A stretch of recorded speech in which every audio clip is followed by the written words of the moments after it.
ग्रह दशा, यात्रा शकुन, छींक का फल तथा सूर्य चक्र आदि का निरूपण। श्रीहरि ने कहा, हे शिव, अब मैं ग्रहों की महादशा का वर्णन कर रहा हूं।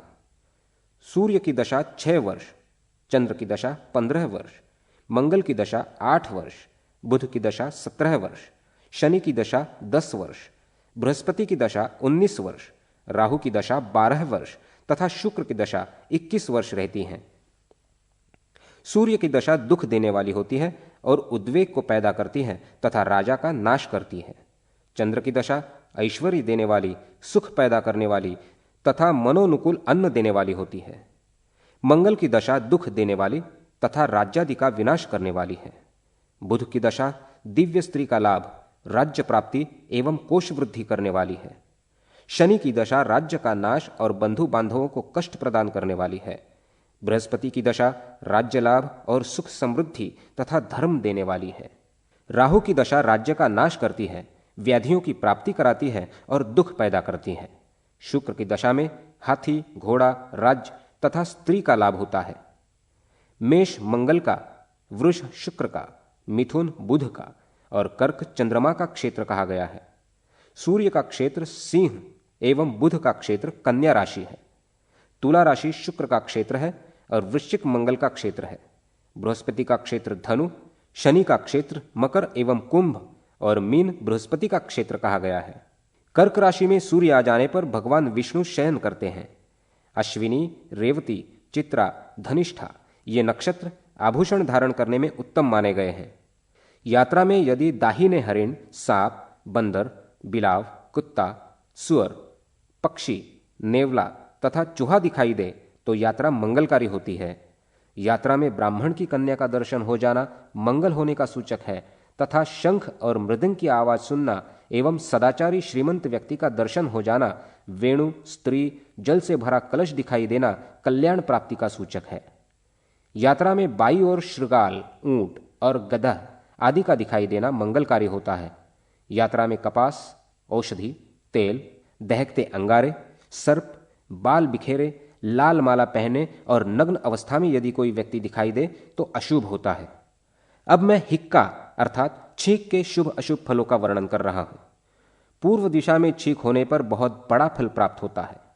अग्नि कोण में छींक होने पर शोक और संताप तथा दक्षिण में छींक होने पर हानि उठानी पड़ती है। नैऋत्य कोण में छींक होने पर शोक और संताप तथा पश्चिम में छींक होने पर मिष्टान्न की प्राप्ति होती है। वायव्य कोण में छींक होने पर धन की प्राप्ति और उत्तर में छींक होने पर कलह होता है। ईशान कोण में छींक होने पर मरण के समान कष्ट प्राप्त होना बतलाया गया है। मनुष्य के आकार में भगवान सूर्य की प्रतिमा का चित्रण करें। सूर्य की प्रतिमा बनाने के दिन सूर्य जिस नक्षत्र पर हो उस नक्षत्र से 3 नक्षत्र उस प्रतिमा के मस्तक पर अंकित करें। मुख के मध्य में अंकित सूर्य नक्षत्र से आगे 3 नक्षत्र लिखें और उससे आगे एक एक नक्षत्र दोनों कंधों पर लिखें। फिर उससे आगे एक एक नक्षत्र दोनों भुजाओं पर लिखें और उससे आगे के एक एक नक्षत्र दोनों हाथों पर लिखें। उससे आगे 5 नक्षत्र हृदय प्रदेश पर लिखें तथा उससे आगे एक नक्षत्र नाभि मंडल में लिखें। उससे आगे गुह्य स्थान में एक नक्षत्र लिखें। उससे आगे एक एक नक्षत्र दोनों घुटनों पर लिखें। शेष नक्षत्र सूर्य के चरणों पर लिखें। सूर्य चक्र के चरणों में जातक का जन्म नक्षत्र पड़ता हो तो जातक अल्पायु होता है। वही नक्षत्र यदि घुटनों पर पड़ता है तो जातक विदेश यात्रा वाला होता है और यदि गुह्यस्थान पर पड़े तो परस्त्रीगामी होता है। नाभि स्थान में पड़ने पर थोड़े में ही प्रसन्न हो जाने वाला होता है। यदि हृदय स्थान में पड़ता है तो महेश्वर होता है। यदि पाणी स्थान में पड़ता है तो चोर होता है। वही यदि भुजाओं पर पड़ता है तो उसका कहीं निश्चित स्थान नहीं रहता। यदि कंधों पर पड़ जाए तो वो धनपति कुबेर होता है। यदि मुख पर पड़ जाए तो मिष्टान्न प्राप्त करता है और यदि मस्तक पर जातक नक्षत्र पड़ जाए तो जातक रेशम वस्त्रधारी होता है। ग्रहों के शुभ एवं अशुभ स्थान तथा उनके अनुसार शुभाशुभ फल का संक्षिप्त विवेचन। श्रीहरि ने कहा, लग्न से सप्तम भाव तथा उपचय में स्थित चंद्रमा सर्वत्र मंगलकारी होता है। शुक्ल पक्ष की द्वितीया तिथि तथा पंचम और नवम भाव में स्थित चंद्रमा गुरु के सदृश पूज्य है। हे शिव, चंद्रमा की 12 अवस्थाएं हैं, आप उनके विषय में भी सुने। अश्विनी आदि 3-3 नक्षत्रों से एक एक अवस्था बनती है। अतः उन अश्विनी आदि 3-3 नक्षत्रों के क्रम से प्रवासावस्था, दृष्टावस्था, मृतावस्था, जयावस्था, हास्यावस्था, नतावस्था, प्रमोदावस्था, विषादावस्था, भोगावस्था, ज्वरावस्था, कंपावस्था तथा सुखावस्था ये चंद्र की 12 अवस्थाएं होती हैं। इन्हीं अवस्थाओं के क्रम में चंद्र की स्थिति होने पर क्रमशः प्रवास, हानि, मृत्यु, जय, हास, रति, सुख, शोक, भोग, ज्वर, कंप तथा सुख ये फल प्राप्त होते हैं। चंद्र के जन्म लग्न में होने पर तुष्टि, द्वितीय भाव में रहने पर सुख हानि, तृतीय भाव में रहने पर राज सम्मान, चतुर्थ भाव में कलह और पंचम भाव में स्त्री का लाभ होता है। यदि चंद्र षष्ठ स्थान में रहता है तो धन धान्य की प्राप्ति, सप्तम भाव में रहने पर प्रेम तथा सम्मान की प्राप्ति होती है। चंद्रमा के अष्टम भाव में रहने पर मनुष्य के प्राणों को संकट बना रहता है। नवम भाव में उसकी स्थिति रहने पर कोष में धन की वृद्धि होती है। दशम भाव में चंद्र के रहने पर कार्य सिद्धि और एकादश भाव में होने पर विजय निश्चित है। जब वो द्वादश भाव में रहता है तो जातक की निश्चित ही मृत्यु होती है, इसमें संदेह नहीं है। कृत्तिका, रोहिणी, मृगशिरा, आर्द्रा, पुनर्वसु, पुष्य, अश्लेषा इन 7 नक्षत्रों में पूर्व दिशा की यात्रा करनी चाहिए। मघा, पूर्वा फाल्गुनी, उत्तरा फाल्गुनी, हस्त, चित्रा, स्वाति तथा विशाखा इन 7 नक्षत्रों में दक्षिण की यात्रा करनी चाहिए। अनुराधा, ज्येष्ठा, मूल, पूर्वाषाढ़, उत्तराषाढ़, श्रवण और धनिष्ठा इन 7 नक्षत्रों में पश्चिम की यात्रा करनी चाहिए। धनिष्ठा, शतभीष, पूर्वा भाद्रपद, उत्तरा भाद्रपद, रेवती, अश्विनी और भरणी इन 7 नक्षत्रों में उत्तर की यात्रा प्रशस्त होती है। अश्विनी, रेवती, चित्रा तथा धनिष्ठा नक्षत्र नवीन अलंकारों को धारण करने के लिए श्रेष्ठ हैं। मृगशिरा, अश्विनी, चित्रा, पुष्य, मूल और हस्त नक्षत्र कन्यादान, यात्रा तथा प्रतिष्ठादि कार्यों में शुभप्रद होते हैं। जन्म लग्न में शुक्र और चंद्र के रहने पर शुभ फल की प्राप्ति होती है। उसी प्रकार ये दोनों ग्रह द्वितीय भाव में रहने पर भी शुभ फल प्रदान करते हैं। तृतीय भाव में स्थित चंद्र, बुध, शुक्र और बृहस्पति, चतुर्थ भाव में मंगल, शनि, चंद्र, सूर्य और बुध श्रेष्ठ होते हैं। पंचम भाव में शुक्र, बृहस्पति, चंद्रमा और केतु के रहने पर शुभ होता है। षष्ठ भाव में शनि, सूर्य और मंगल, सप्तम भाव में बृहस्पति तथा चंद्रमा शुभ है। इसी प्रकार अष्टम भाव में बुध और शुक्र तथा नवम भाव में स्थित गुरु शुभ फल देने वाला है। जन्म के दशम भाव में स्थित सूर्य, शनि एवं चंद्रमा तथा एकादश भाव में सभी ग्रह शुभ फल देते हैं। ऐसे ही जन्म के द्वादश भाव में स्थित बुध और शुक्र सब प्रकार के सुखों को प्रदान करते हैं। सिंह के साथ मकर, कन्या के साथ मेष, तुला के साथ मीन, कुंभ के साथ कर्क, धनु के साथ वृष और मिथुन के साथ वृश्चिका राशि का योग श्रेष्ठ होता है। यह षडाष्टक योग है। यह योग प्रीतिकारक होता है, इसमें संदेह नहीं है। लग्नफल, राशियों के चर स्थिर आदि भेद, ग्रहों का स्वभाव तथा 7 वारों में किए जाने योग्य प्रशस्त कार्य। श्रीहरि ने कहा, हे शिव, सूर्य उदय काल से मेषादि राशियों पर अवस्थित रहते हैं। वे दिन में क्रमशः 6 राशियों को पार कर रात्रि में शेष 6 राशियों को पार करते हैं। मेष लग्न में कन्या का जन्म होने पर वो वंध्या होती है। वृष लग्न में उत्पन्न हुई कन्या कामिनी होती है। मिथुन लग्न वाली सौभाग्यशालिनी तथा कर्क लग्न में उत्पन्न हुई कन्या वेश्या होती है। सिंह लग्न में जन्म प्राप्त कन्या अल्पपुत्रों वाली, कन्या लग्न वाली रूप से संपन्न, तुला लग्न वाली रूप और ऐश्वर्य से युक्त तथा वृश्चिक लग्न वाली कर्कश स्वभाव की होती है। धनु लग्न में उत्पन्न हुई कन्या सौभाग्यवती तथा मकर लग्न वाली निम्न पुरुषों के साथ गमन करने वाली होती है।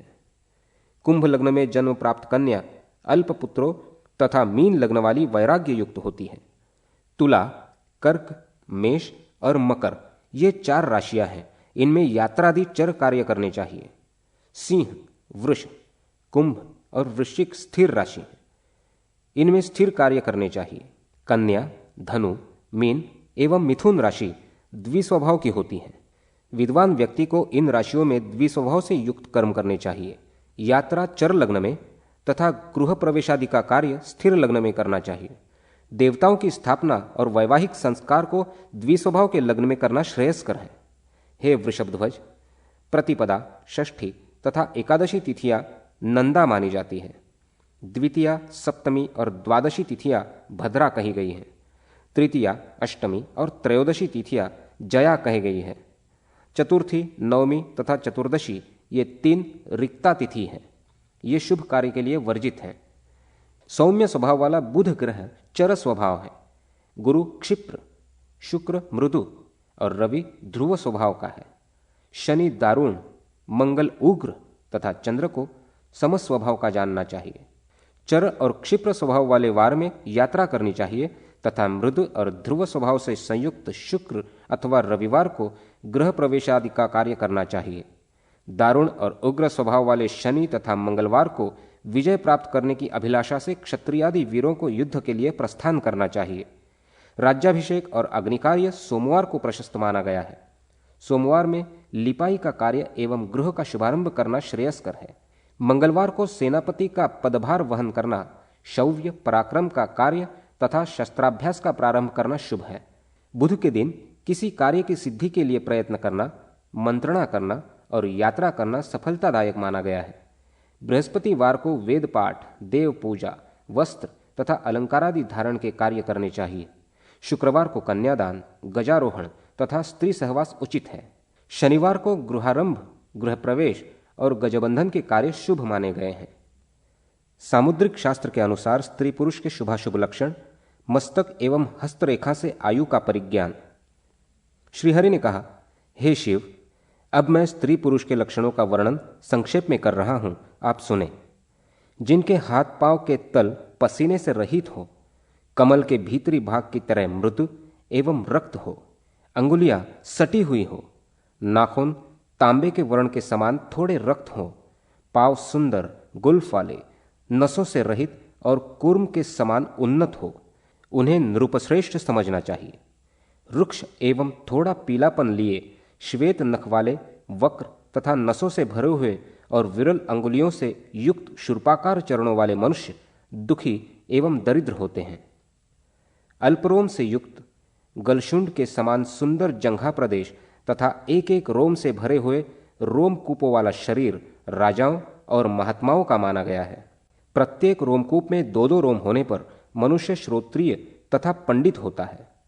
3-3 रोमों से व्याप्त रोमकूप दरिद्रों के होते हैं। मांस रहित अत्यंत क्रूश जानुयुगुल वाला मनुष्य रोगी होता है। समान उदरभाग से सुशोभित मनुष्य अतिशय भोग से समृद्ध और कुंभ के सदृश उन्नत या सर्प के समान उदर भाग वाले लोग अत्यंत दरिद्र होते हैं। रेखाओं के द्वारा आयु का निर्णय किया जाता है। जिसके ललाट पर समान आकार वाली 3 रेखाएं स्पष्ट दिखाई देती हैं, वो पुत्रादि से संपन्न रहकर सुखपूर्वक 60 वर्ष तक जीवित रहता है।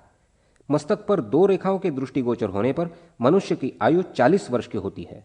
एक रेखा के होने पर उस मनुष्य का जीवन 20 वर्ष का मानना चाहिए, किंतु कर्ण पर्यंत एक रेखा के होने पर वो शतायु होता है।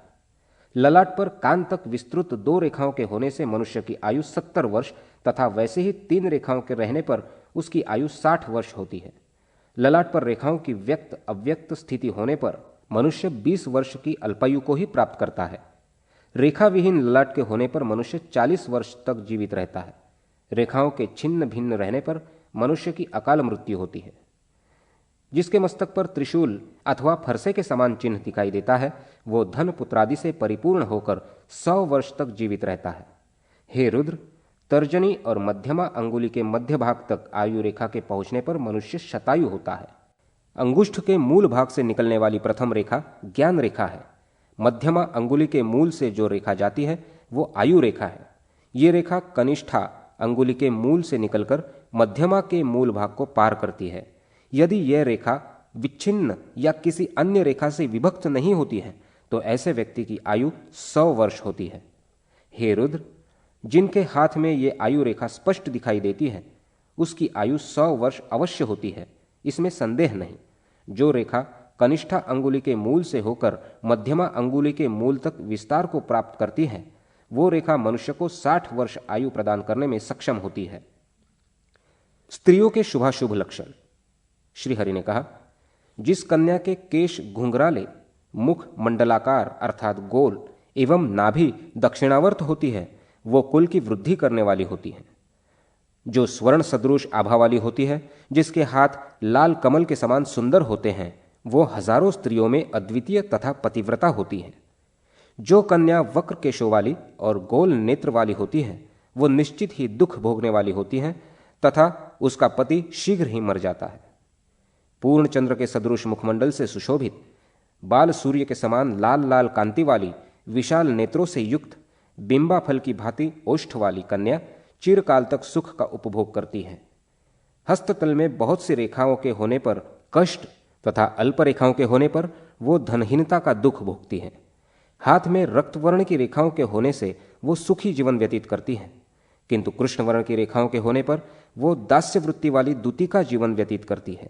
अच्छी स्त्री वो है जो पति के कार्यों में मंत्री के समान परामर्श देने वाली होती है, सहयोग में मित्र के समान बर्ताव करती है, स्नेह के व्यवहार में भार्या तथा माता तथा शयन काल में वेश्या के समान सुख प्रदान करती है।